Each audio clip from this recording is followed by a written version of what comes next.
and the Guardian is the code name for the team that won't quit. Its purpose to force the normies to swallow the red pill against the narrative. A ruthless force determined to keep everyone asleep. They broadcast the truth on Rumble, high clouds dropping red pills every week. Overwatch and the Guardian, the narrative is weak. We can't let it end like this! It's too late. Defenders of the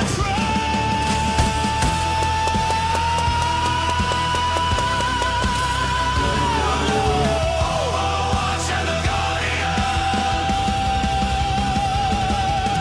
Overwatch and the Guardian. Overwatch and the Guardian. Overwatch and the Guardian. I missed that, brother. What's up, Alpha Warrior? I missed that so much, man. Whole lot has happened since the last time we've done this show, bro. We are in the midst of the storm, brother. And you know, I called it. Nobody wanted. You didn't want to listen. Nobody. I said Pam Bondi has to go. And the moment Pam Bondi goes, shit's gonna go into hyper acceleration. Pam Bondi, whether she was a placeholder in the Trump administration for just complacency, I don't know. But it appears that Pam Bondi, once removed, Todd Blanche is now acting attorney general, right? AAG, right? And all of a sudden, shit's happening. I do want to say you were right. However, but let's also remember that she got pulled right before the subpoena for her to go testify.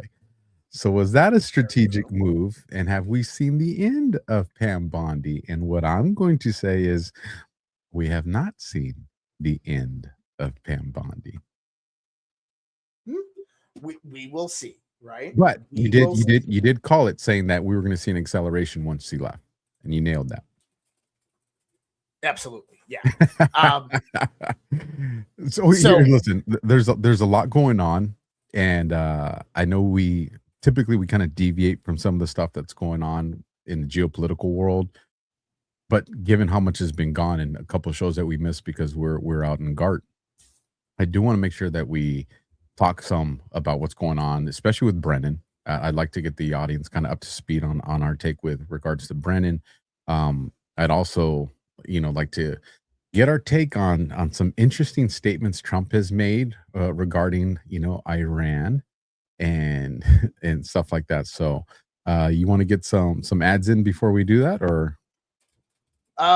Let me see how populated we are, and you can go ahead and run yours. I don't have any active. I already ran my Rumble Premium one, so you can go ahead and run yours. Sweet. Then let me bring this up on the screen. I'll put it over my face so y'all can keep looking at Josh's pretty face, and we're going to stay loyal to Rumble Wallet.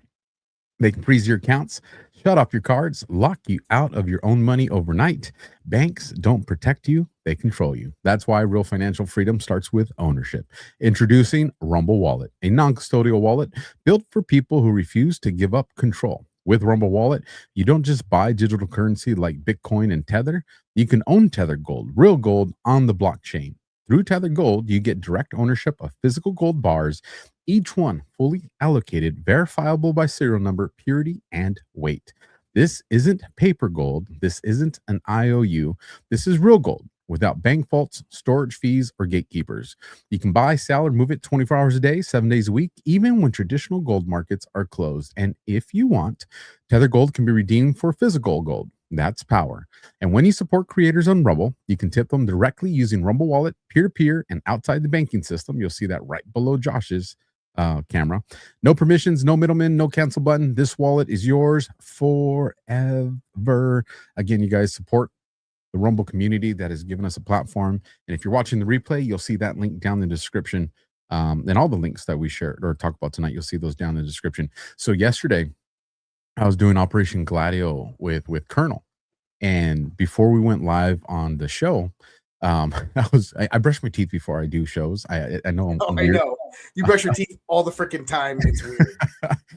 And when I was brushing them, I launched, like, I guess the toothpaste wasn't on my toothbrush so good. So when I went in, because I was in a hurry, it literally launched the toothpaste to the back of my throat. So I was like, ah. So dude, this show was about an hour and a half. I struggled. It was so I appreciate being able to talk without coughing. It was rough, bro. It was rough. Although there's something I want you to look into. I told Colonel about this yesterday. Okay. Look up. There's a company, and their name is Red Seat Ventures. And just a little background on this, because Colonel, we were talking about, kind of like the online, intelligence operations that are taking place. And, she was kind of telling us about the arc and, this stuff tied over to the other side of the world, but blends, makes its way here. But this particular company, for those that don't know, they are the ones that handle the business for people like Tucker Carlson, Megyn Kelly, Okay. Barry Weiss, and so many people that I was like, interesting. Now, what's interesting is Tucker used to work for what company, Josh? Fox, right? Fox News.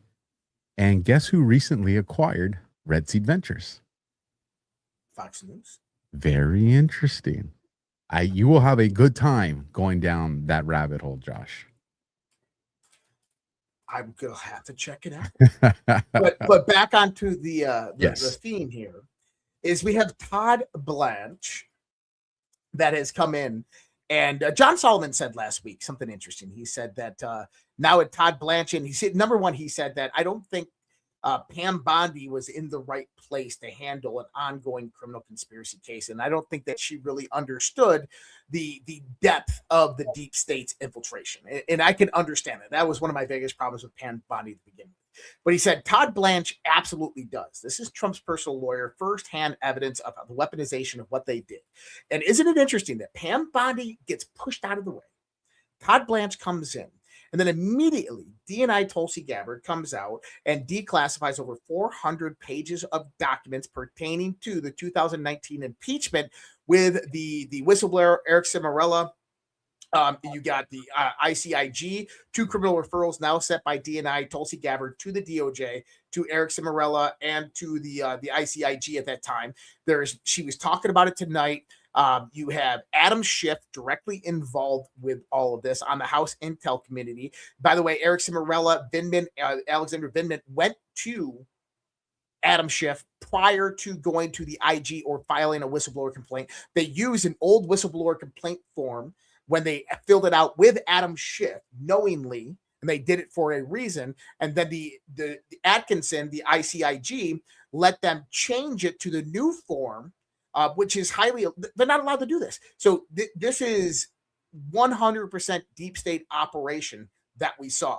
Now, in the midst of all of this, we're getting word that the Florida grand jury that is impaneled in Fort Pierce, Florida, this is Jason Redding Quinones, Lieutenant Colonel Jason Redding Quinones, as well as Judge Eileen Cannon that's down there, is ramping up on deliberations. But one of the big problems with all of that is SIPA, is basically getting the grand jury access to classified documents, right? And so if you had to go through the process where the grand jury is going to have to review classified documents in a SCIF, these types of things, then you're talking years to actually get through this, because there's hundreds, if not thousands of documents. Well, John Solomon came out tonight. He was talking about this on multiple different shows. He did his rounds, and he's calling it Operation Hypersonic Clarity. And he says, well, he said, okay, go ahead. He said to everybody out there, he said, my guess is that next week, Donald Trump's going to launch a new operation. I would name it Operation Hypersonic Clarity, where I begin declassing all of the information about Russiagate, all the information about the 2016 ICA, the Steele dossier, FISA-gate, everything. That way, the grand jury doesn't have to go through SIPA to look at the classified information, because it's now declassed, and that this would be rapidly released very, very fast. It didn't get past me that the initials for that title are HC. Hypersonic clarity. And I'm just like, maybe I'm reading into it, but HC and one Hillary Clinton and HC, something that makes the board quite a few times, especially in brackets. We have HRC, but you also get HC. And shout out to Doc Eads, who gifted 5 subscriptions on the Alpha Warrior Show. So now the challenge is out there for you guys that are watching on Josh's Rumble channel. Is somebody over there going to gift 5 subscriptions for Josh? But dude, this is a big deal. And, it's a very big deal. And the name itself, hypersonic clarity. You see a theme here? If you go back to Trump's first presidency, warp speed. Exactly. You read my mind, bro. That's why we're bros. That's why we bros, man. That's why we bros. So I want to connect the dots here for some people. Okay. One of the things that Alpha and I have said continuously over and over and over is that FISA equals start. Think layers, think foundation. And I always looked at this as that you have 2016 ICA, Intelligence Community Assessment, which used the Steele dossier. The Steele dossier was the piece of garbage that was utilized by Obama to basically start the FISA investigation and the Trump and the Flynn, Manafort, Papadopoulos, all of these guys. And the Steele dossier came about because the DNC through Fusion GPS purchased it from Christopher Steele. It was basically a spear campaign. Bruce and Nellie Orr were involved in this, but you go back and there's interconnecting pieces to all this. At the beginning, when Tulsi Gabbard came in under the Trump administration, one of the first documents that she declassified was an email from Open Society Foundations, Lenny Bernardo, one of the executive directors over there, to the executive director over in the European side from 2016. I think it was June 26, 2016. And it's an interesting time frame because there's a sequence of events that happened directly after this, where Julianne Smith, who was the foreign policy advisor for the Clinton campaign, was communicating with Lenny Bernardo and told Lenny that Hillary, HRC, has agreed to move forward with the Russian campaign on Donald Trump. And Lenny Bernardo states in this email, by the way, this is George Soros's Open Society Foundation's 2016 pre-election, that we don't have the information yet, but we have CrowdStrike and Threat Connect, 2 cyber companies we will use to get it. Now, this is very, very important because something that John Solomon is talking about right now, he's talking about Brennan, but what did you hear Anna Paulina Luna talk about the other day? Did you hear the Wiener laptop? They talked about yes. The laptop. They talked about John Solomon said. Go ahead. With Anna Paulina, you heard what the vice president said, right? Oh, yes, Pizzagate. Everybody's talking about Pizzagate again, but there's also another caveat in here. John Solomon was talking about this other day, and he said he started talking about Hillary Clinton's emails, Wiener's laptop, the insurance file, right? This is, you have JD Vance, you have Lauren Boebert, you have Andrea Paulina Luna, you have John Solomon, all talking about these 3 different things, right? Well, Solomon starts talking about Brennan and the connection. Now, why is the 2019 impeachment so important to the foundation of what we just talked about, of how FISA-gate, Russia actually started? Well, do you know the connection? Well, one of the things that I know is really important is establishes the criminal enterprise. I know right. That's not. I know you're not talking about that specific thing, but that's one thing that's always that I've harped on. That this is the establishment of that going forward and backwards. Let me kind of help people out on this one because it's really, really important. What was Donald Trump impeached over in 2019? Russia. Phone call with President Zelensky in Ukraine, correct? Correct. Okay. What specific part did Alexander Vindman come out and say was the concerning part of why Eric Cimarella came out? By the way, if people don't know, Eric Cimarella is the one that moved millions of dollars through CIA proxies and John Brennan in 2014 through Victoria Nuland into Ukraine to help fund the color revolution to overthrow Yanovich and bring in Poroshenko. Okay, so just Eric Cimarella, the whistleblower against Donald Trump, was involved in the 2014 coup in Ukraine. But what was it? It was one part of the phone call, Alpha. Donald Trump says to President Zelensky, do you have the server? You know, Burisma, CrowdStrike. I'd like to have my DOJ take a look at it. Now, this is so critically important because when we go into the connection to this, okay? I'm going to bring up a post for you. Look at this. 4017, April 30th, 2020. This is coming up on Deltas. This is relevant. Was the DNC hacked by Russia? CIA Brennan Force? Seth Rich internal DL hand-to-hand pass USA? What does it say here? CrowdStrike code insert. Okay. Keep that in mind for 1 second, okay? Now we're going to go to another one, and I got to pull it up real quick. I got to unblow this page up. It's 30-something. Tell me you're going to bring up the payments. Nope, I'm not going to bring up the payments. I'm going to bring up another one. That's 4016. I think it's 30-something. Let me go here. I know how to look for it real fast. Well, Josh is looking for that. You guys can do us a huge solid. Smash the thumb. Please share out this episode. You know, it makes a big difference for us. Whatever platform you're watching on, share out Josh's stuff, share out my stuff. We appreciate it. Again, hit the thumb, hit the heart. Help us out with the algorithm. And damn right. I will have it in 2 shakes of a lamb's tail. Well, then I'll keep going so we can pay some bills while you're finding that. Folks, if you're watching on one of Josh's platforms, go down the description. If you're watching one of my platforms, go down the description. You know, we as much as you guys probably don't think so, we do try to minimize the ads and the commercials that we do to pay our bills. But if you go down in the descriptions of our different platforms, you'll find all the people that we have partnerships with, affiliates with, sponsorships with. You know, that is our means of survival. So go in there and support those companies that are supporting us, knowing the kind of content that we put out. You know, it's nice to know that we've crossed the threshold where a lot of places are afraid, but some of these people have been supporting us even when our content was not deemed okay, and we were getting purged out for that kind of stuff. Okay. 3990, April 28th, 2020, another Delta coming up, right? And it's got the FBI chain of command. Comey, Rebigi, you have Page, McCabe, James Baker, all of Price Tab, all of these guys in here, okay? Now, let me read this to you. FBI chain of command mid-year investigation, HRC email. Isn't that interesting that that's actually happening right now and we're kind of in the midst of that?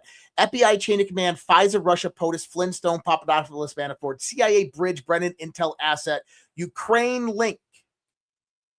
Okay? Then what does it say? Right here, Alpha. I'm going to blow this up for everybody. FBI chain of command, DNC hack, CIA bridge, Ukraine, CrowdStrike, Brennan, reconcile. Okay, so what are we talking about here? Well, we got to go to 1708 to understand the next part of this. Okay, July 25th, 2018. What if the UK government worked hand in hand with Hussein admin to sabotage the 2016 election? We know that. This is what they are saying, that when people come out with the 2020 election, 2016 election, that foreign adversaries, allies are going to be involved. This is why Trump is deviating away from the old guard. Data collection, voice, video bugging, creation of fake dossier using ex-spy, co-sponsor insurance policy, POTUS election. Lisa Page, No Name, Clapper, Brennan, Rice, Loretta Lynch, HRC, BC, Hussein. Then it says, what if Intel mass penetrations to frame Russia? What does it say right here? CrowdStrike servers. CrowdStrike servers, Seth Rich. Now, last week, a motion, FOIA request, was done to release the information pertaining to Seth Rich, and it was denied by the FBI. Why would they deny something like that, Alpha? Because there's an active investigation going on. You can't release that part of an active and criminal investigation. So John Brennan and James Comey are now the focus, okay? in the 2017 ICA. 2017 is 2016, but it's the Intelligence Community Assessment from 2017. Mark Warner, by the way, is going to have a lot of questions to answer about that because he's the one that helped to approve it in the Senate Intelligence Community. But they use the Steele dossier as the platform for this. So John Brennan is going down for FISA, but just primarily the 2017 ICA, 2016, 2017 ICA. But then on the other side, you have DNI Tulsi Gabbard sending criminal referrals to the Intelligence Community Inspector General against Eric Cimarella and Atkinson, the old ICIG, to the DOJ. So this is two components of the same thing because one is in 2016, one is in 2019, but they're directly correlated to each other. Why? The server in Ukraine, CrowdStrike, Burisma. Now, when you get into CrowdStrike and Burisma, why does that start to wait, hold on, I've heard that before. Because that Burisma is where Hunter Biden was sitting on the board of directors of. It is where Devin Archer, who testified this, where John Kerry's stepson was on the board of directors of Burisma. Burisma is an oil and gas company in eastern Donbass region of Ukraine that they came in 2014 on the board of directors. That could have only have happened with a direct coup attempt over Yanovich in Ukraine, because Yanovich wanted to move out of the Minsk agreements. He wanted to go and side with the Kremlin. They overthrew him, took over control, went in, utilized Burisma as a proxy. And I've said this from the get-go. How did they try to steal the 2016 elections? They spoofed various different servers in eastern Ukraine at Burisma with CrowdStrike servers. Now, this is why. Two things before you get too far from it. Because timing's everything. You've seen Russia and Zelensky saying that Trump is moving them towards a peace deal. I wonder what kind of information is being divulged to, facilitate that peace deal, and if any of this stuff you're talking about is being considered in that information. So interesting enough, you said that. Because one of the reasons why Wiener's laptop is coming back up into conversation, okay, is obviously Wiener's laptop had a file on there called life insurance. Life insurance was pertaining to a massive amount of documentation on Hillary Clinton, primarily on the Clinton Foundation dirt, and all of this stuff.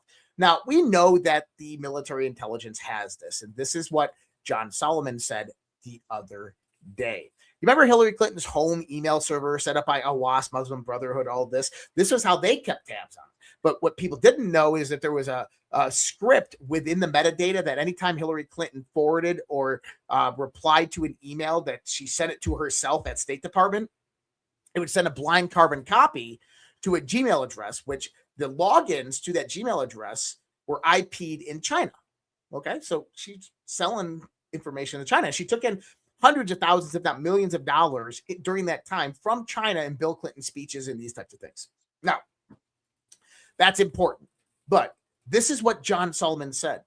He said, it appears that Hillary Clinton's private email server was hacked by a foreign nation that we now have collaboration with, and claims to have all of the preserved files of the Hillary Clinton email server. Remember, they destroyed it, they acid washed it, they crushed it.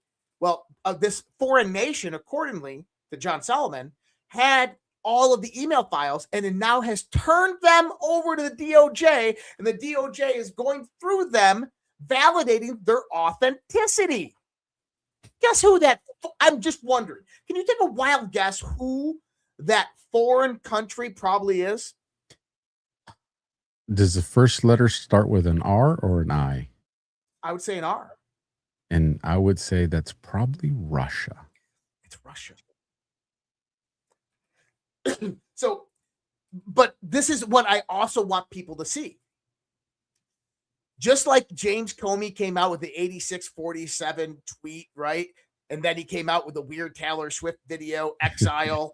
That was comms, people. That was comms that James Comey was about to turncoat, and he was trying to get Donald Trump's attention, 8647, and they brought him down to Washington, D.C., and a week later, after James Comey was down at the FBI building, okay, a week later, DNA, Tulsi Gabbard, and Cash Patel come out and say, we just found a hidden room in the FBI building filled with burn bags that were never burned.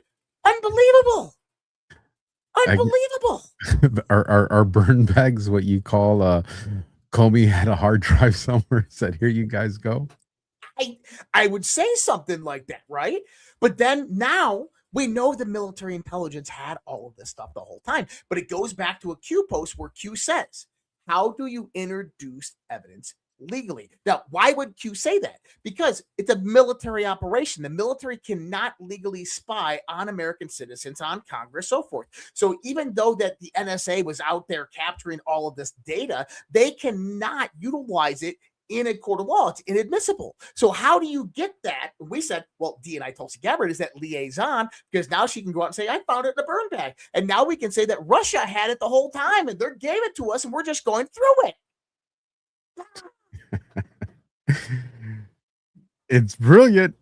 It's brilliant. And I want to go back. I didn't want to interrupt you because you're flowing good, but back to the Seth Rich portion, because timing's everything. And sometimes, Josh, I feel like maybe we're just really good at guessing, you know? But this post right here says MPD, so Metropolitan Police Officer Michael Fanone and Seth Rich. And I'm not going to read the whole thing, but it puts out a theory that Michael Fanone was the one that took out Seth Rich. Well, the theory, and again, I want to say theory, is you got to remember, Fanone, here, I'll make this image bigger so people can see it. Fanone did the kind of work I did. He did undercover work. And when you work undercover, you know who the trigger pullers are within that jurisdiction. And I find it very interesting that Seth Rich's murder, which they call it a robbery where his things weren't taken, and the theory is that, at least most people agree on, was no, it was a hit, it was an assassination based off a lot of stuff that you just told us. But what I want to bring to people's attention is, if you look on Michael Fanone's hands right here, if you look on the picture to the bottom left, it says these are Officer Fanone's hands while testifying about January 6th. Note, no tattoos. Interesting. Now go to the bottom right of this image, and those are also Michael Fanone's hands. And on one it says, I'll take the money. And on the other one says, but these fools don't own me. So Josh, what money did he take? And who's the fools that don't own him? Because as you can see, we're coming up to find out. He's shaking hands with old Joe Biden. Took a lot of pictures with, Pelosi. Time Life put him in the magazine as the poster child for the cops on J6. And what I suspect, my theory here is that Fanone was utilized because he's corrupt as can be. That's my opinion. And that the deep state used him to find the guys in his jurisdiction that were going to put together or even commit the assassination of Seth Rich. Well, you got to remember, so one of the things about that is MS-13, and MS-13 was heavily involved with the DNC at the time. Think about how the cartels are the army of the International Criminal Organization. Well, MS-13 was this annexation for the deep state that they utilized. And we know that there was 3 members of MS-13 that most likely are the ones that shot and killed Seth Rich. What was it? 3 weeks later, they all died in Maryland, I believe in a fire, or they were all shot and killed. But I bet you it was Michael Fanone knows something about that. I'm glad you brought up the MS-13 part of this, because I want to show you guys something. And I got to give a shout out while you're looking for that. Andy Pearson gifted 5 subscriptions on the Red Pill Project Rumble. Thank you so much, Andy. S. Hole gifted 5 subscriptions on Red Pill Project Rumble. And Alpha, I have to split this one with you. Bear 1007 gifted $100 Rumble rant. Sorry, boys, you'll have to split it. Great intel, Godspeed. Thank you. All right. I appreciate it. Next dinner's on you, Josh. That's right. Son of a bitch didn't even buy me a drink. I did buy you a drink. I know. I'm just messing with you. You actually did. Stay on the mic. Buy me some time. I'm trying to find this MS-13 post that I did, and interesting enough, it's not popping up. So just buy me about another minute. If I don't find it, then I'll do it. Let me play some of this. This is John Solomon on Bannon earlier, and I want people to understand. I found it. Never mind. Okay, so here we go. Let me switch this sharing, and then we'll go to the John Solomon, because that'll get us back on track with that conversation. So here we go. So you brought up MS-13, and so here's something a lot of people don't know. Gang Tattoo 13 and the Washington, D.C. flag. I'm sure it's nothing. So just to give people some education here in the world of gangs, especially when you're dealing with Latin or South American or Mexican gangs, a solid bar equals 5 and a dot equals 1.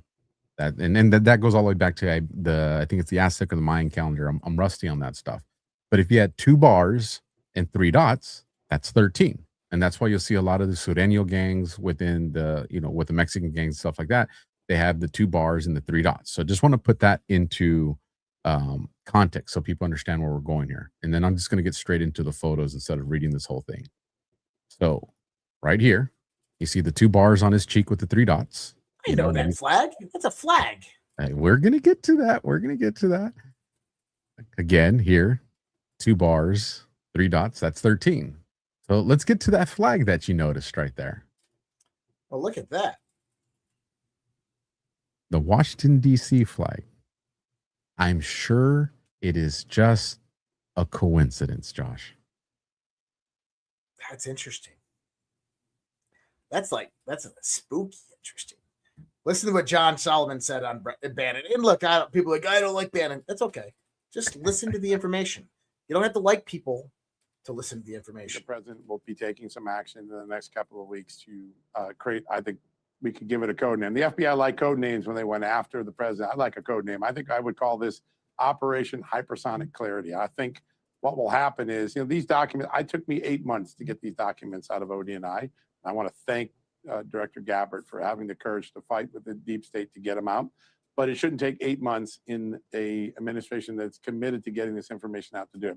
I think the president's going to create a process to get a mass avalanche of what we need to know, what truths we were denied the last 10 years. Now, wording is very, very important, and John Solomon understands wording.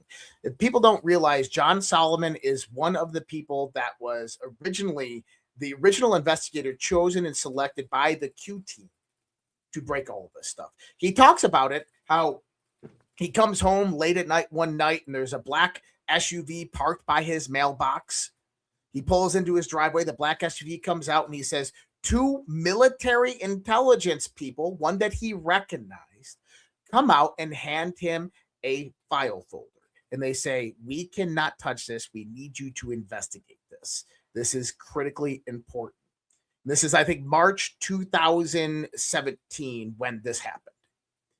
And he immediately went inside. He called Sarah Carter, which, by the way, is member of the Trump administration right now. He called Sarah Carter, and they began researching, investigating, and breaking all of this information out about FISA-gate. And obviously, I believe one of those people that came up to him that day, handed him that file folder, I think was maybe a general we've all heard of, because he knew who this person was, but he has never said it.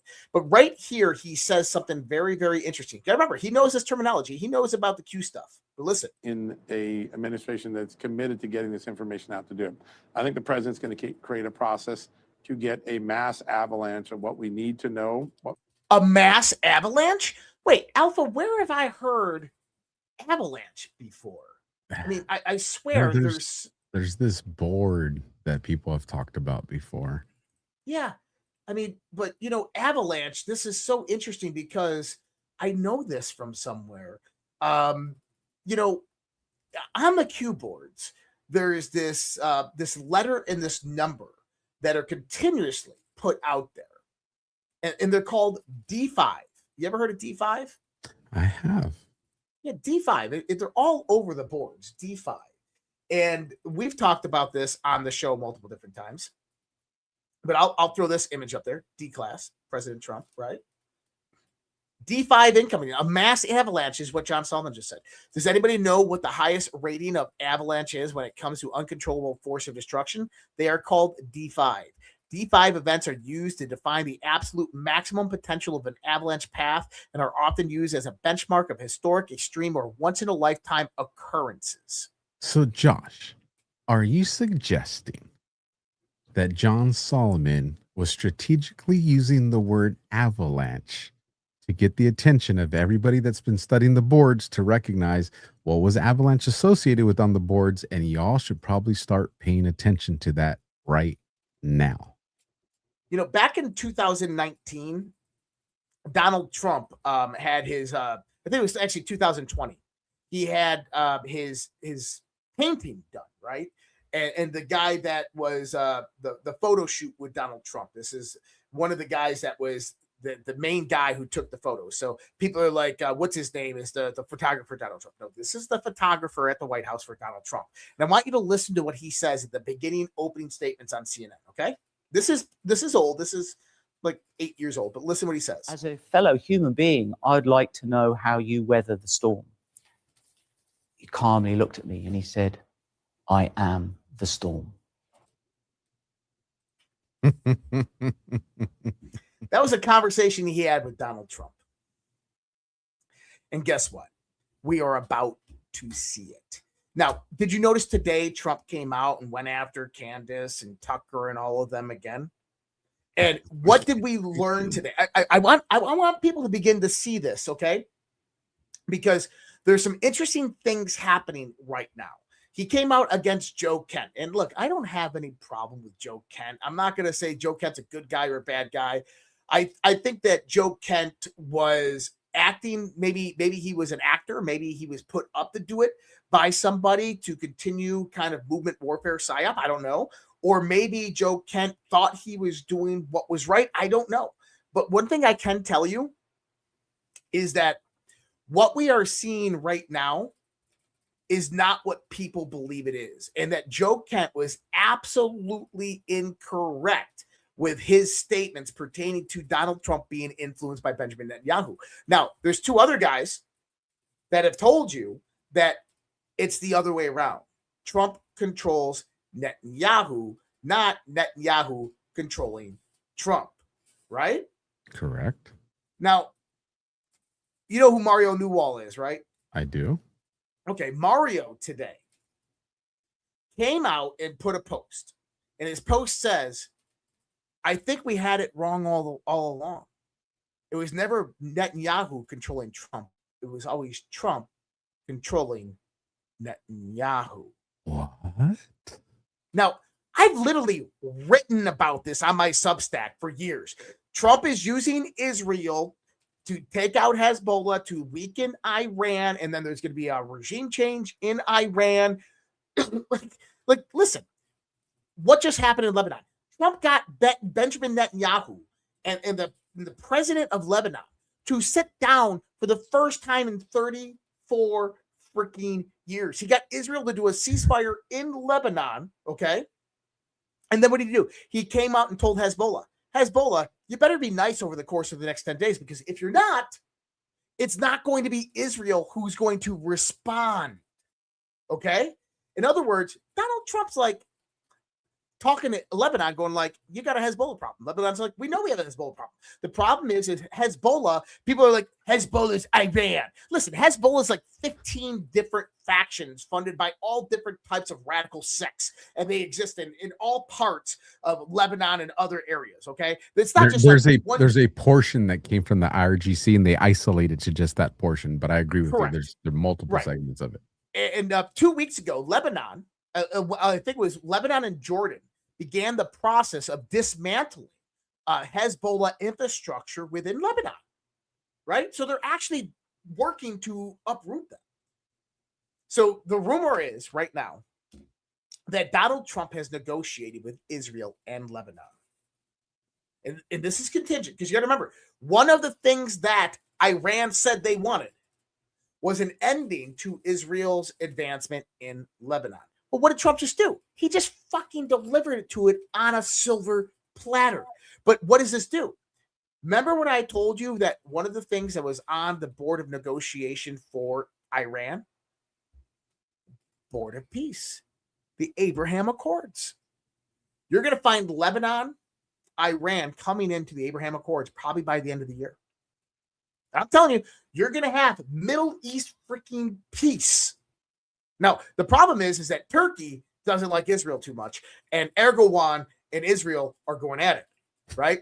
And now, here's the thing, is if that did happen, there's a problem for Israel. There's a problem for Turkey because the United States doesn't have their back. The United States, there's a NATO base, U.S. NATO base in Turkey, right? That becomes a prime target for this. So Article 5 in NATO states that the United States would have to, obviously side with Turkey, but then we have defense cooperation agreement with Israel. So it becomes a very big predicament. But now, who also had interest in southern Lebanon that demanded to Trump that Israel stop their progression? Would that be a country that started with the letter R? C. China. Oh. China has spent over $58 billion building out Belt and Roads infrastructure throughout Lebanon. That's right. That's Okay. right. That's what everybody was talking about over the last year and a half because that was the concern. So start thinking about this. Israel is pissing off everybody, even Donald Trump. And Donald Trump just put his hand down and said, no. And Bibi Netanyahu did what? He backed off. Now, I'm going to give the Netanyahu that he probably will break the ceasefire. He's probably going to do something stupid, right? But what you're seeing is that Donald Trump has control over Israel, and not the other way around. He's making it to the point where anytime Bibi makes a news, there's no way people can deny that that's what he's doing, jeopardizing the peace. Correct. And then on the other side of the part with Trump and Israel, now go back to the statements by Tucker Carlson, by Candace Owens, and by Joe Kent, right?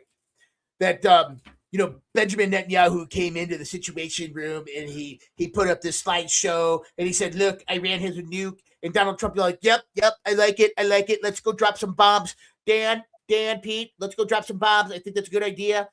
Guys, that's not how this shit works. You don't have massive military movements of dozens of U.S. Navy ships, armaments, troops, the closing down of the strait. You don't do this off of a whim that Benjamin Netanyahu said so. Well, especially if you consider, and you've talked about this at length, I know you have, that go all the way back to last year with the meeting between Putin and Trump, sending the ships with no buyers. Yeah, to the direction of the Middle East. You don't make plans. I mean, I know it seems like Trump was just trolling, but what was one of the first things Trump did last year? The Gulf of America. He wanted to make very clear who owned those waters and why. Because when you look at all these pieces that finally fell into place, and you're like, oh, this picture makes sense.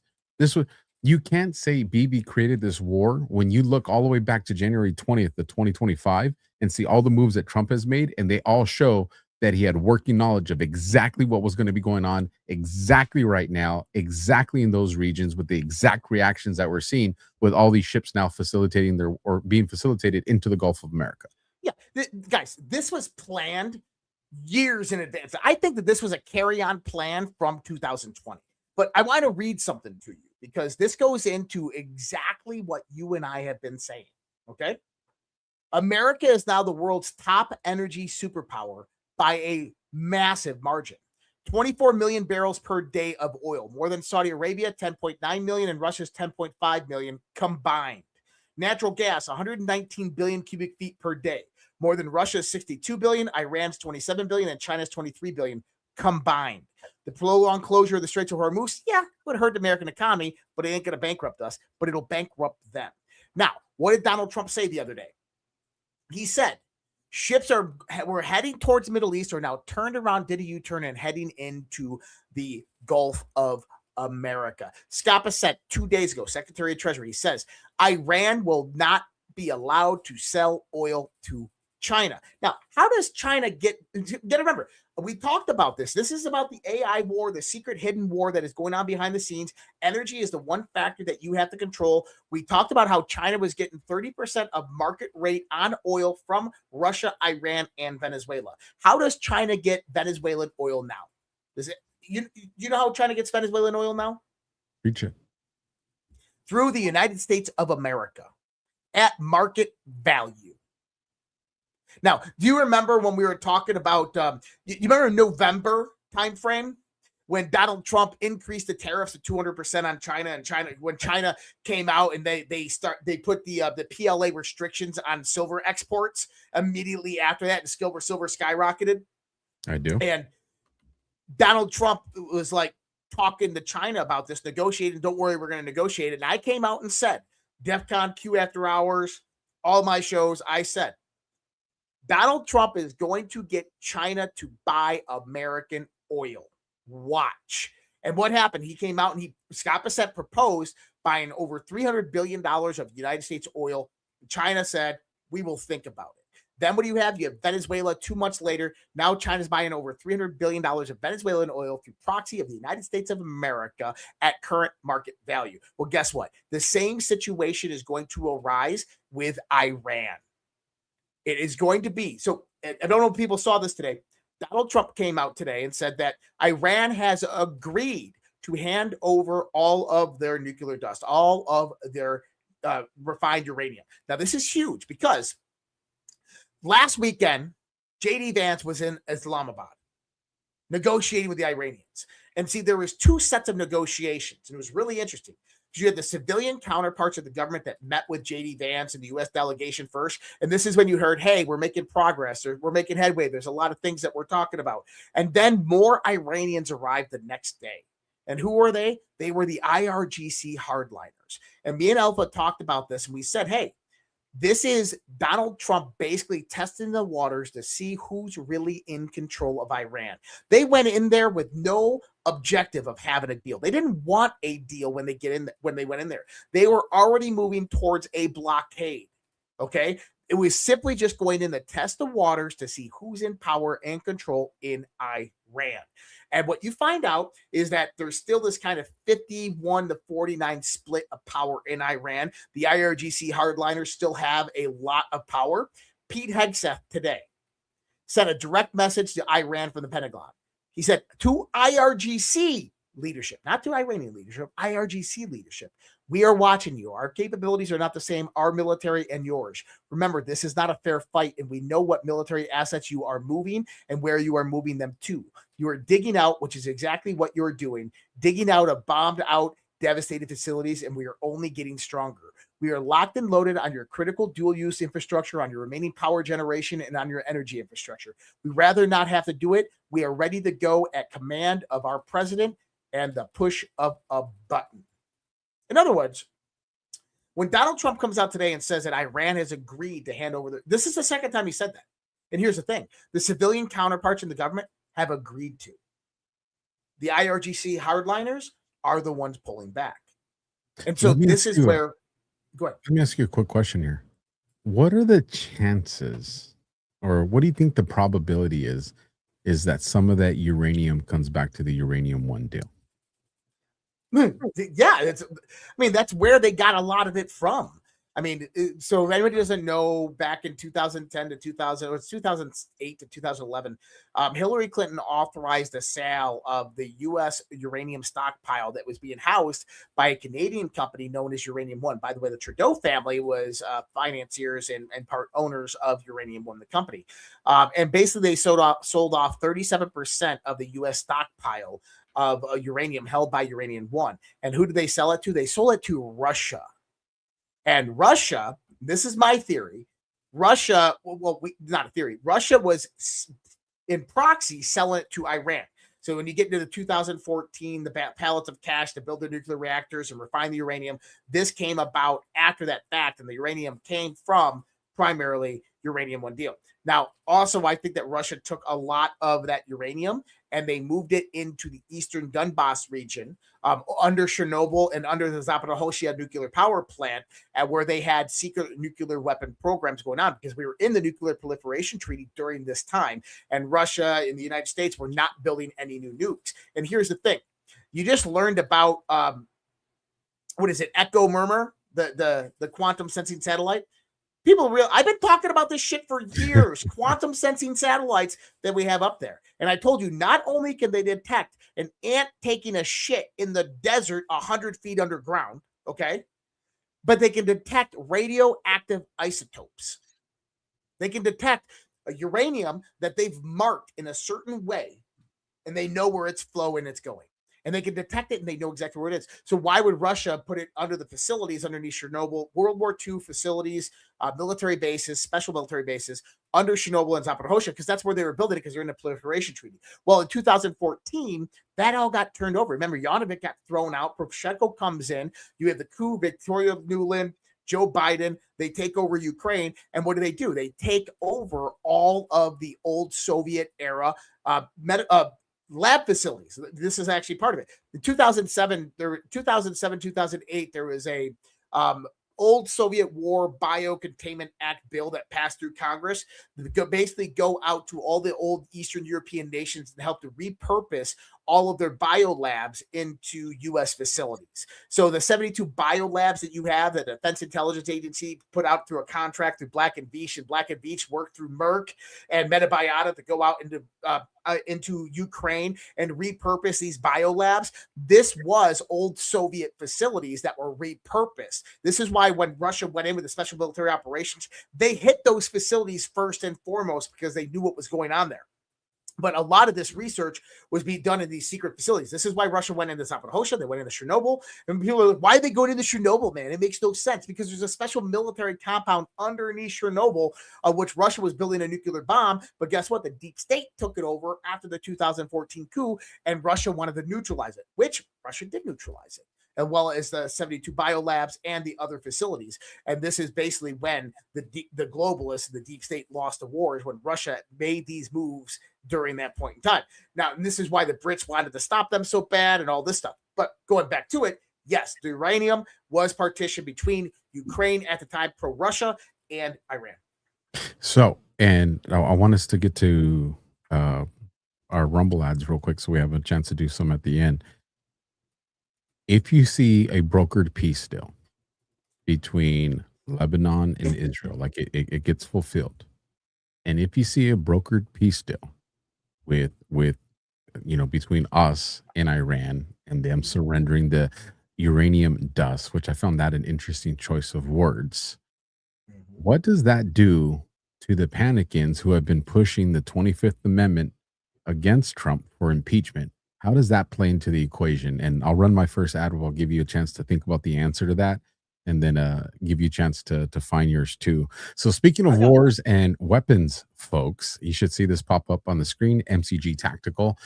Have you ever wondered what it feels like to shoot with the same precision tech used by U.S. Special Forces?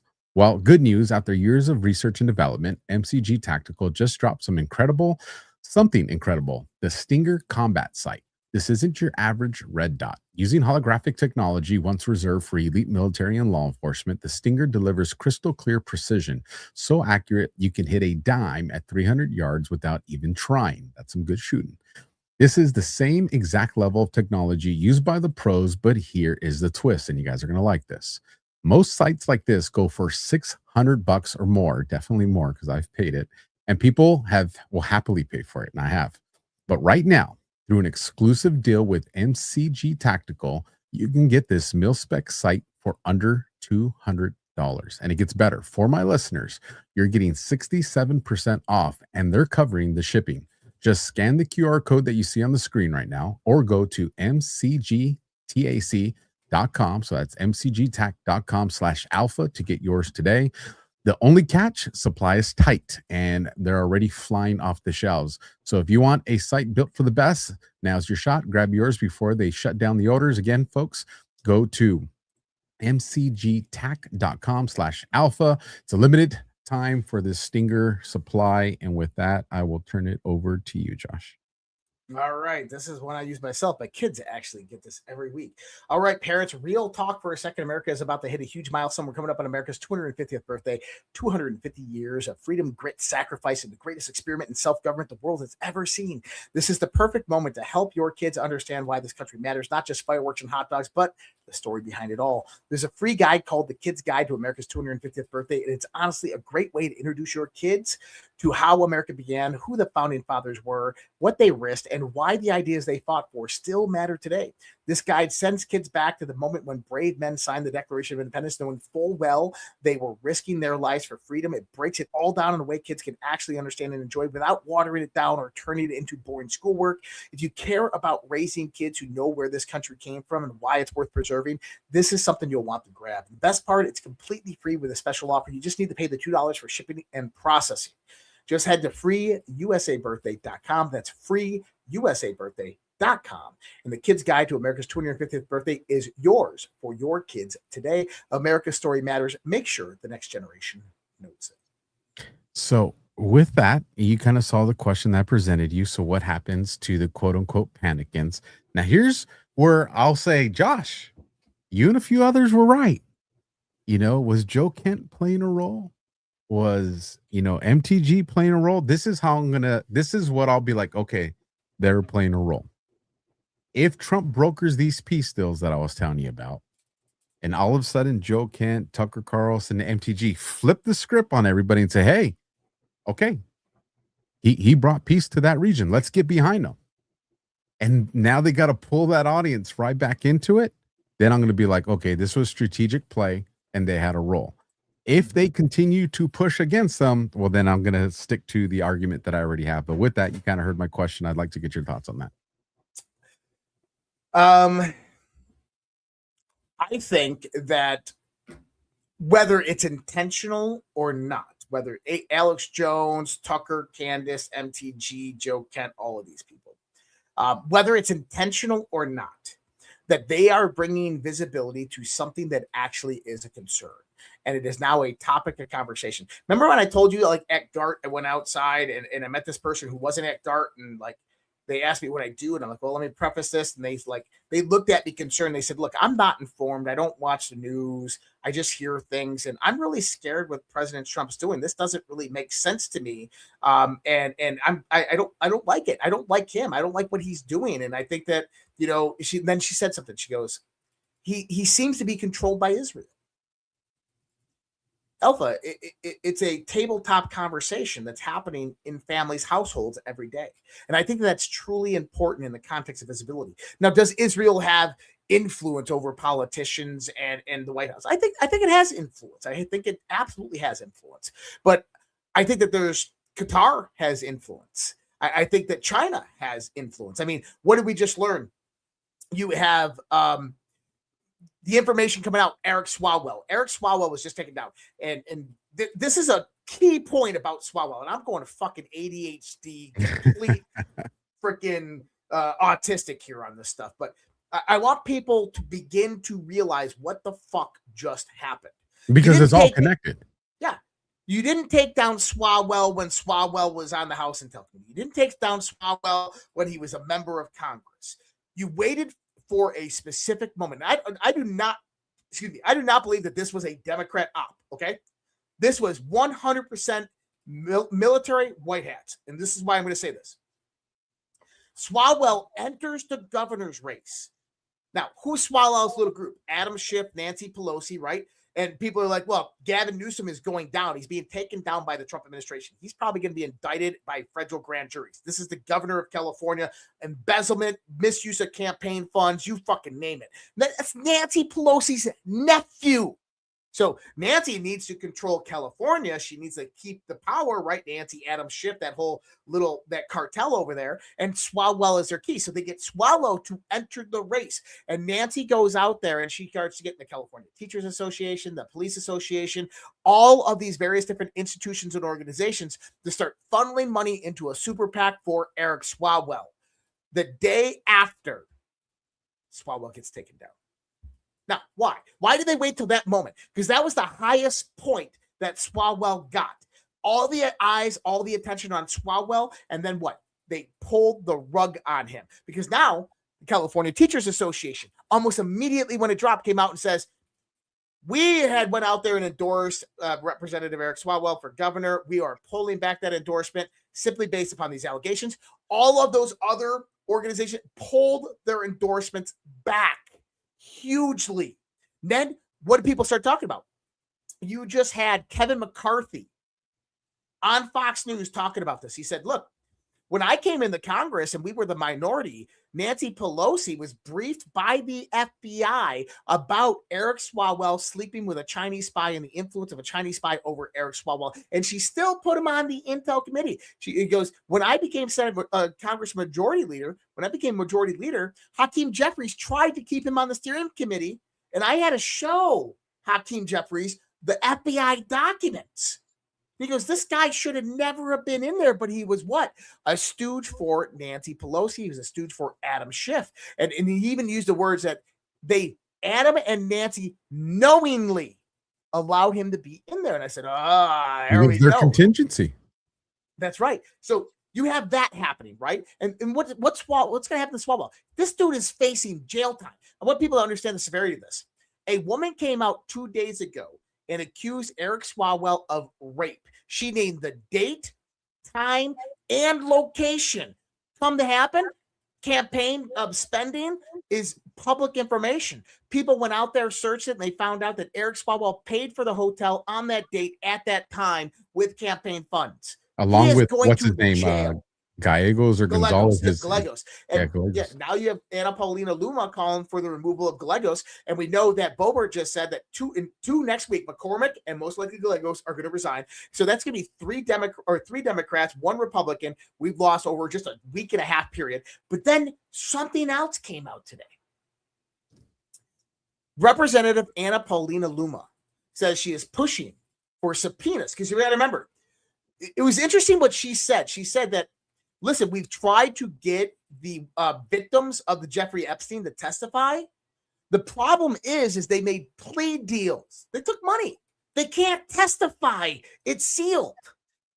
So they can't name the witnesses. So Anna Paulina Luma said, well, that's why we're going to subpoena all of the Jeffrey Epstein associates and assistants like Nadia Marchenko, Markahova, and all these people, and we're going to bring them in, and we are going to get the names of the clients they were sending these girls to, because we need to prosecute those people. Now, pause there just for a second. You said a name, Nadia Marchenko. Marchenko, yeah. Now, Anna Paulina Luna said that they're going to subpoena her. That's right. But how do you subpoena somebody who's missing? Exactly. Unless you already have their testimony because they're in witness protection. Boom. Now, remember, me and Alpha said this summer, the Epstein files aren't over. This summer, you're going to start seeing a massive amount of congressmen retiring, resigning, not seeking re-election, and the bombs are going to start dropping. Right now, you're going to see 4 over the course of the next week. Listen what Donald Trump has to say about Anna Paulina Luna.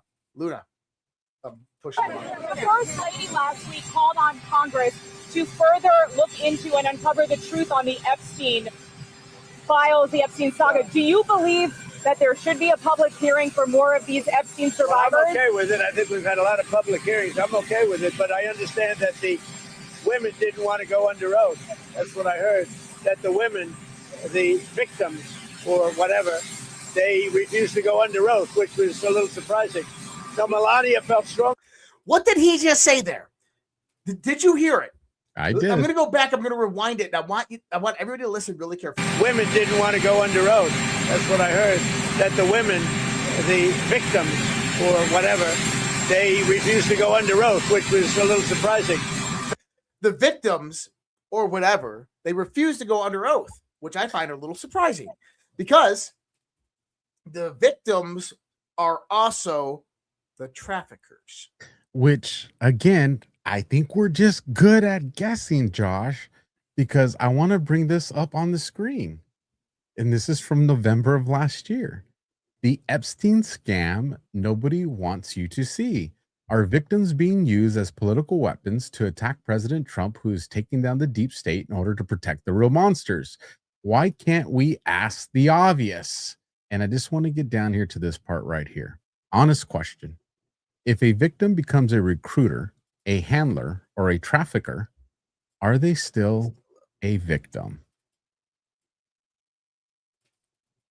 Maybe we're just good at guessing, Josh. I don't know. I think that we're nailing it. And I think that Donald Trump just hinted towards it. But now Donald Trump says, I'm all right with what they're doing. Yeah, let them testify in front of Congress. And so there's a lot of things. And guys, it's all interconnected. All of this stuff. So why did they try to impeach Trump? Why did they have the Mueller investigation? Why did they do the Russiagate, FISA-gate against Trump? Because they were trying to cover up their own crimes. What were their crimes? They knew the military intelligence had discovered their satanic ritual abuse, their child trafficking operation rings, that U.S. congressmen, senators, politicians were directly integrated with international crime organizations, with cartels, that they were operating through CIA proxies, money laundering operations, that Trump was about to uncover it all, and he needed to be removed. But they couldn't take him out the way they did with JFK, because this one was protected by the military, and the military would know it. The military, remember what, I forgot who it was that said this, but you remember what they said? 3 days before the election, a few different generals walked into the White House and met with Barack Obama. And they said, you do not interfere with this election. If you try to overturn this election, if Donald Trump wins, we will form a military coup over the White House. Now, that's a threat saying he is off limits. Do not go after him or it is over. We have everything. We know everything. So here we are. We are into the storm, people. And it is about to get interesting. And I said, once Pam Bondi's gone, it's gonna speed up. It's gonna happen. It's gonna happen really, really fast. We talked about this exact time frame going into the summer when it's going to happen.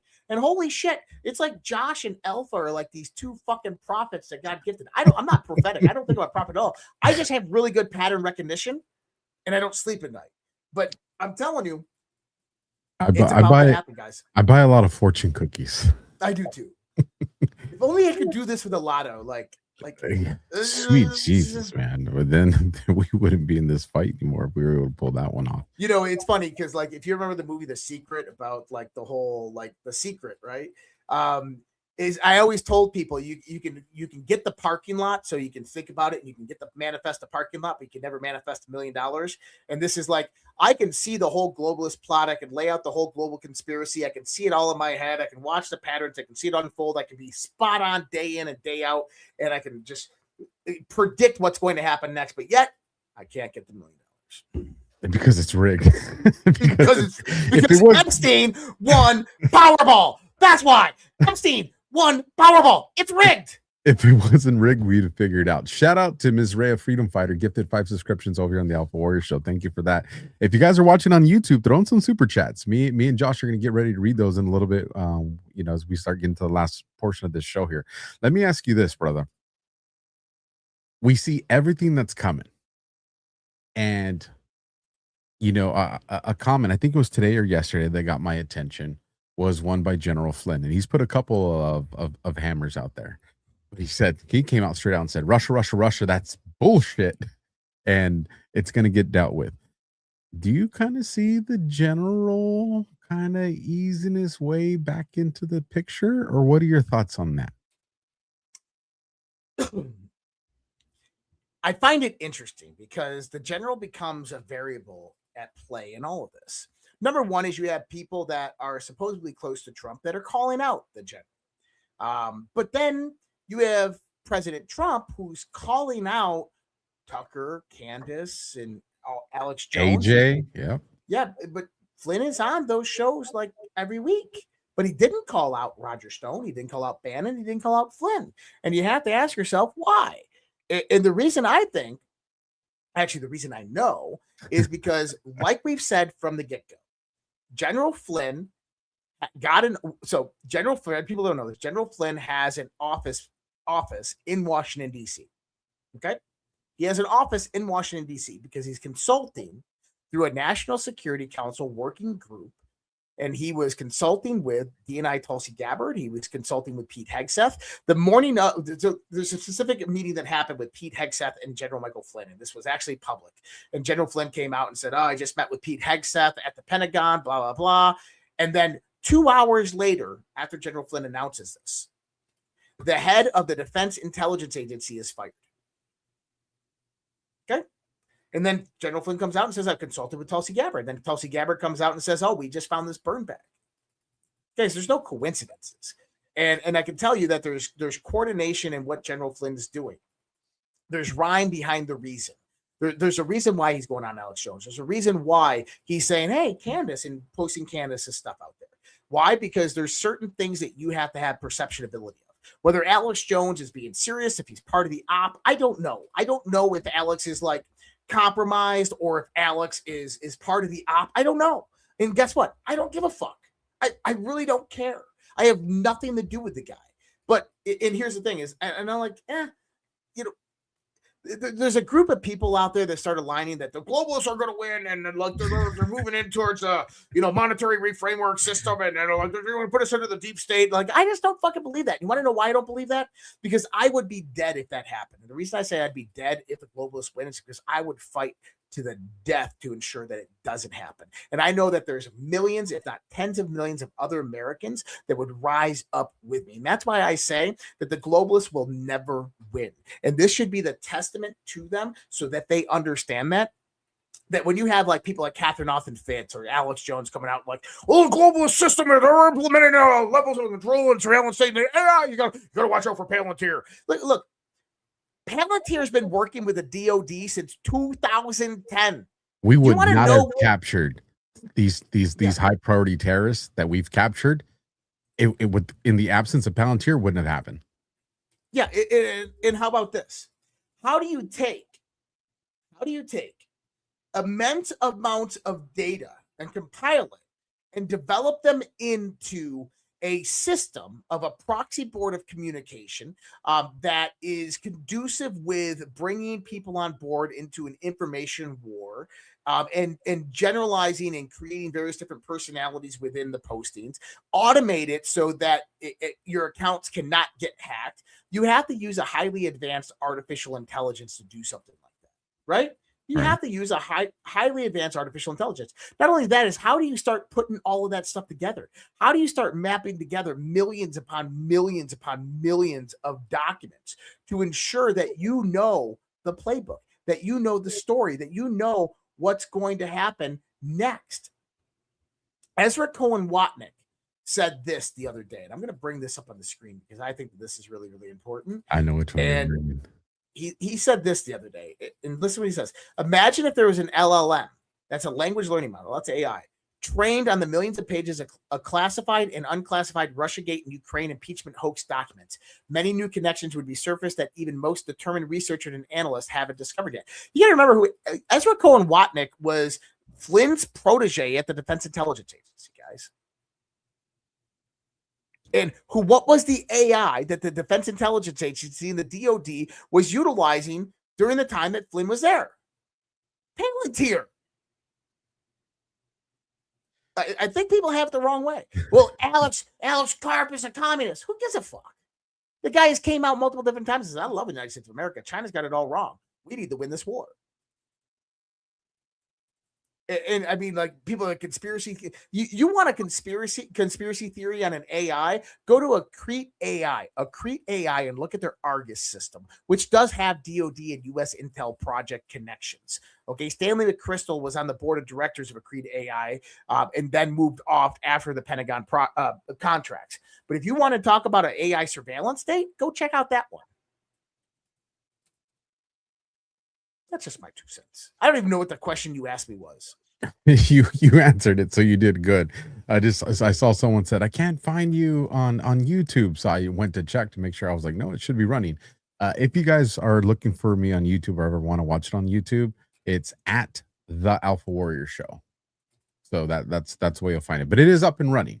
So shout out to all you guys that are there watching on YouTube. But at my heart stopped. I was like, no, don't tell me. Josh, no, listen, Josh has helped me so much to get established on these other platforms. So I was like, no, don't tell me, it got taken down. But no, we're solid on that one. And you did answer it. And that's essentially what I wanted people to understand this, you know, eyes on General Flynn, folks. If you guys General Flynn, that was it. yeah, if you guys are not following his social media or his Substacks, I suggest that you do. And I would suggest that you pay attention to the substance of what he's writing. If the emotion, you're like, well, I don't know about it, just pay attention to the substance and find out the azimuth that he's putting you on. And when you do that, you're going to see, oh, you're going to be days ahead of everybody. And why is that important? There's going to be an acceleration and an amplification of dooming and attacks against the president. And there's going to be a lot of chaos here in the next 21 days. And if you guys are paying attention to the correct people in certain strategic positions and what they're actually talking about, Eagle Ed Martin is another one that I would have put out there. Stephen Miller, I know some of you guys don't like him, but I would definitely pay attention to him. And he got on a plane. You don't like his wife. You know, That's homophobic, and oh my God, you're so anti-Semitic. Everybody's doing exactly what they need to do. But pay attention to these voices and look at what they're talking about, because here's the thing. And I would love to get your thoughts on this too, Josh, and then we'll start wrapping this up. Because I want you to tell everybody where you're going to be. Josh is on a special mission tonight, and I'm super proud of him, and I can't wait. I still got one more to go to hear about this. He's not done yet, but here's the thing: psychological operations are designed to use your emotions to get you to do something, whether it's panic and stay static, or panic and overreact, but they're meant to do something. If you start following people like General Flynn and Stephen Miller and Ed Martin and and Burchett, and these people, and remove the comments that are like, oh, that's crazy, and just pay attention to the substance, the picture is going to make sense. And when that picture starts to make sense, when everybody else is freaking out, you're going to be like, no, like, this is kind of where we're going. This is where we're at. And if you're able to control your emotions, you are going to absolutely see what's coming here in less than 30 days. It is going to be clear as day for you guys. Why are you saying 30 days, Alpha? You said 21 days. Now you're saying 30 days, 21, 30 days. 21 days, things are going to get crazy. 30 days, people are going to start to say, oh, this is why things got crazy. Oh. And this is just my speculation. I ain't read in on anything. Oh, yeah. This is just my assessment of things. That's it. That's all it is. Although I will say that I said pay attention to April 13th. It's funny. These anti-Trumpers are like, bro, you said April 13th on one of your posts and nothing happened. I said, really? Because that's the day that Trump shut down the Strait of Hormuz. But again, I'm just good at guessing. That's all that is. I said 2 dates today, and I don't usually pick dates, but I said 2 dates today. Let's date fag out, baby. I like it. We've been accurate. Yeah. I said that I think you're going to see a John Brennan indictment on either. I said word on the street is. I think word on the street, and I usually use that term when I know something, but word on the street is that you will see a John Brennan indictment coming around April 24th or April 30th. April 30th, very important date. And that's the beginning of the House of Cards. That's how it falls. Now, I think Cinco de Mayo is going to be pretty interesting too. Besides tacos and cervezas. That's funny because Cinco de Mayo is one of the dates that I have as well. I wonder why. But in all seriousness, but pay attention to those dates. But in all seriousness, folks, we're going to see things are going to accelerate. And this is what me and Josh and a few others have been talking about. A lot is going to happen between now and as we prepare for midterms. Remember, the SAVE Act, we're still talking about that. Remember, Trump's still supposed to make some pretty big speech regarding, aliens or UFOs. That's still coming out. Remember, Trump said, "Hey, I just created I mean, this is a big deal, and we stopped talking about it because so much stuff is going on. But an executive order for voter ID, single day paper ballots. Remember, and who said? Newsom came out and said, "We're going to take you to court on that." Schiff came, "We're going to take you to court on that." Well, Newsom's going to have some problems. Well, look at what's happening to California, Newsom and Schiff. 100%. Schiff's about to be indicted. Schiff will be indicted, I think, by the end of July. Schiff will be indicted. That's pretty quick. Because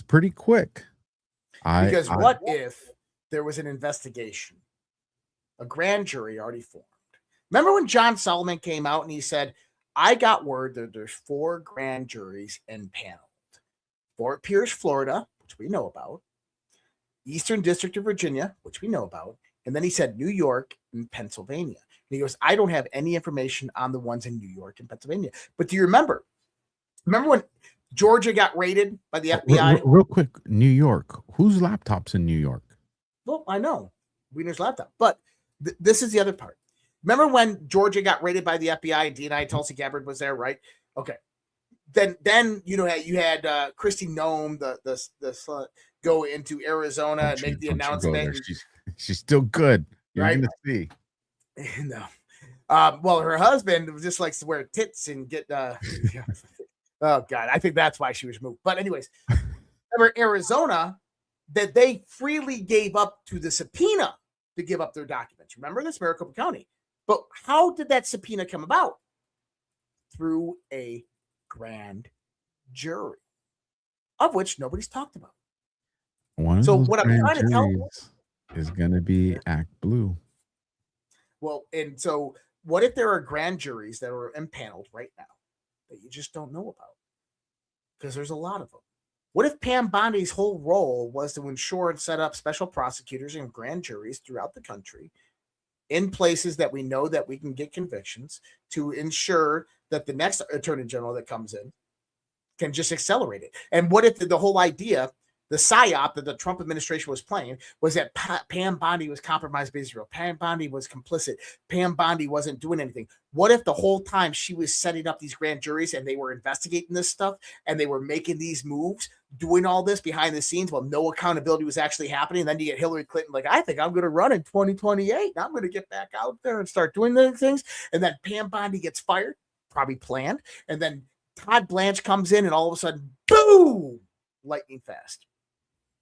Because all the grand juries have already been impaneled. It's all being done. That's what we're seeing.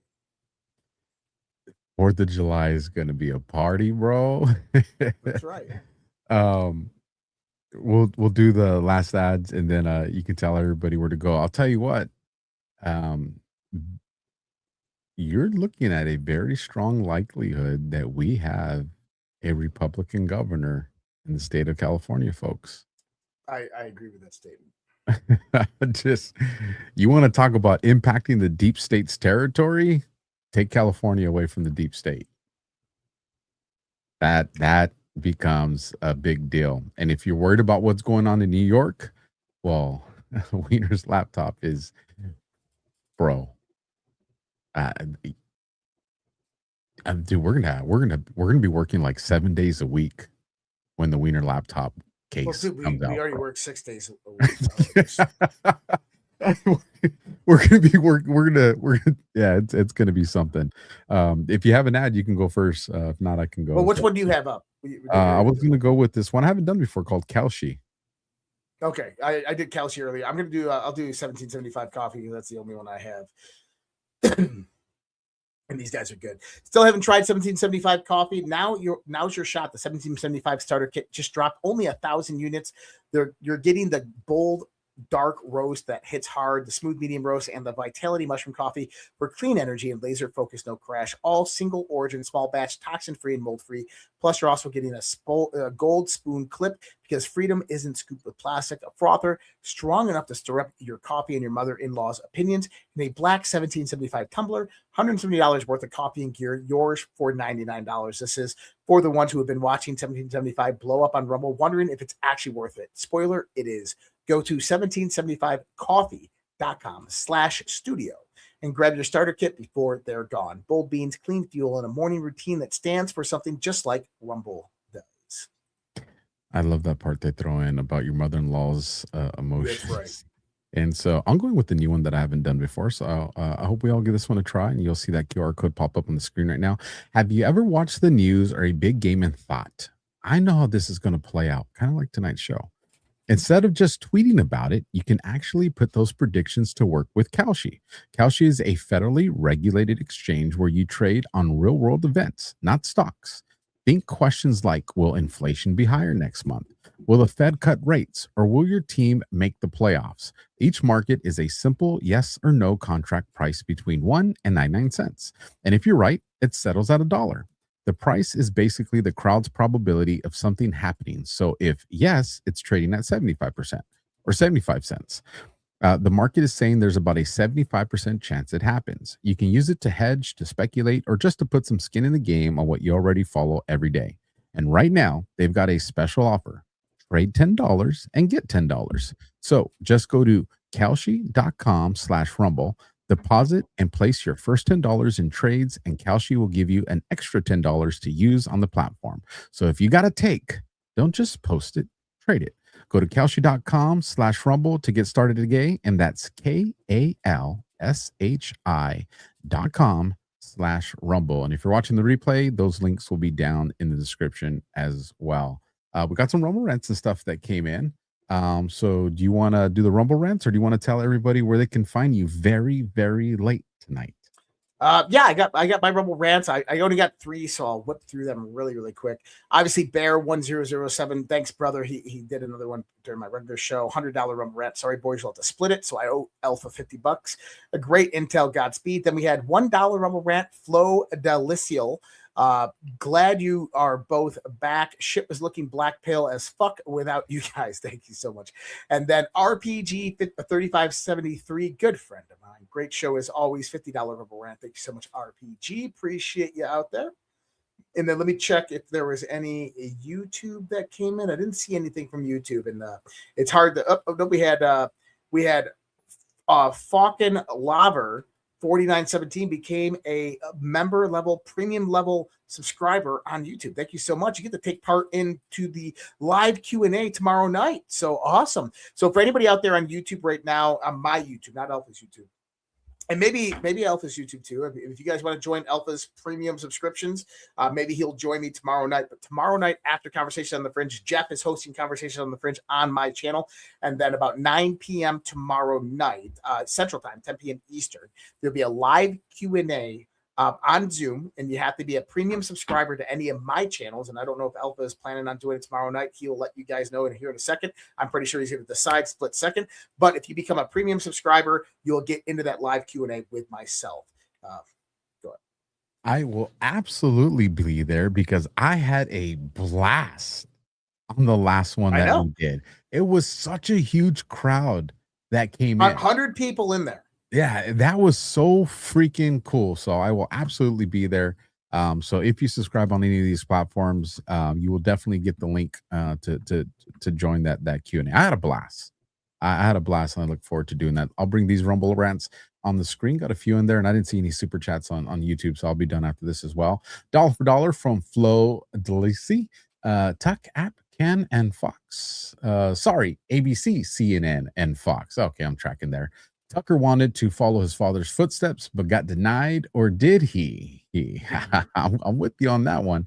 If we're talking Tucker CIA, $25 coming in from Flying Storm. Josh and Alpha, you guys are like Starsky and Hutch. Somebody needs to come up with a OG shirt that makes us look like Starsky and Hutch. $50 coming in from our Broadway. You two keep my understanding of everything on a sane path. Thank you for what you do. Oh, thank you for the support. Oh, Keith O'Higgins, we don't know where this is going. Disclaimer, folks. Dollar for dollar, Mayan calendar Alpha. Didn't you get your new calendar when the world ended back on December 21st, 2012? My old calendar is next to my Y2K water bottles. Both 2 fantastic dates. I like the Y2K one, Keith. And then again, dollar for dollar with Keith O'Higgins. Do you guys think Swalwell's sexual assault victim will get a nice timeshare in Russia with Tara Reid, Joe Biden's accuser? You know, Tara, I need to get her back on the show. Have you ever interviewed her, Josh? No, I know her. I have never interviewed her, but I'm not big for guests and interviews and things. Yeah, her her recollection and the story with Biden's an interesting one, especially when you get into the hallway and all that. I got to get her back on. $2 coming in from Frame Boys. The 6 PS proper planning prevents piss poor performance. And these The 6 P's. Yeah, so proper planning prevents piss poor performance. Oh my God, I love you. And just know that S's are something these microphones don't like, but we'll do that all the time. $5 from Vrooman. Trump is dismantling the British influence in the Mideast. Candace is married to British elite.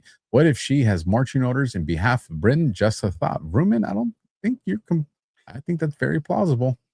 $17 from Miss Rhea Freedom Fighter. Josh, can you please drop the link to your next show? Also, Alpha, congratulations. Love you, kid. Thank you for that, Miss Rhea Freedom. Yeah, if you got the link to the show tonight, drop those and then drop it in the private chat, and I'll drop it off for my people too. $5 coming in from Boycott You Tunes. Now about New California, newcaliforniastate.com. I've actually, if this is the website I'm thinking, it's a pretty solid one. Newcaliforniastate.com. And let me grab that so I can drop that in the chats for you guys too. And then last one from Keith O'Higgins, dollar for dollar. Even with a Republican governor in a one-party state like California, without meaningful prosecutions and removal of Democrats, your best hope is gridlock.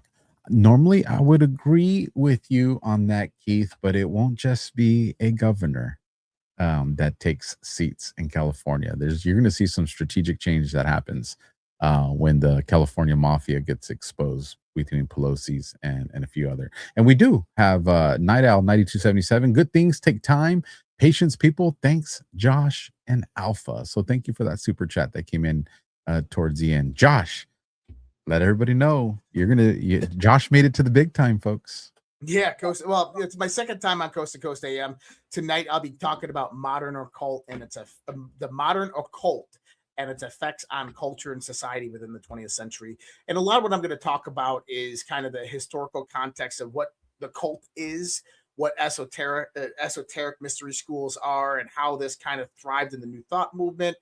Might get into a lot of Aleister Crowley's influence and what I think Aleister Crowley is a fraud for anybody out there. I think he understood a very, very low level part of this is that perception is power, and that he basically developed a social construct around him in social-like communities to bring about this persona of someone that he actually was not. And it's just the thought I've had about Aleister Crowley for a long time. And it's historically relevant because you go to his biographies, you find out that the people they interviewed for his biographies was Aleister Crowley. So all this information you have on him is nothing but bullshit information that he's telling people to construct his own history. But it actually spawned a lot of different movements. The Thelema, which basically came about in social-like communities in the 1920s, and then rose up in Hollywood and other very big media and artistic communities that modeled a lot of music. Anton LaVey based a lot of what the Church of Satan is today off of the rule of the rule of law, or the rule of one, which is do what thou will shalt, right? Do what your will shall do. And you have people that are heavily influenced by it. Jack Parsons, which then heavily influenced the Church of Scientology, and L. Ron Hubbard. You get modern intelligence community. You get the Thule Society, which really comes out of Theosophists. So I'm going to talk about all this stuff tonight with George Norrie on Coast to Coast AM. We'll see where the conversation goes. George has a knack to kind of just expand into certain things. So it's going to be really good. I put that link out in your chat, my chat, so I hope everybody can check it out. There we go. You got a video for us on the way out? If not, I'll just play our stock one. Nah, just play the stock one. All right, folks, we'll catch you on the next one. Do us a solid, folks. Help us with that algorithm. Leave a comment, hit the thumb, smash the heart, or no, hit the heart, smash the thumb. We'll catch you guys on the next one. God bless and Semper Fi, everybody.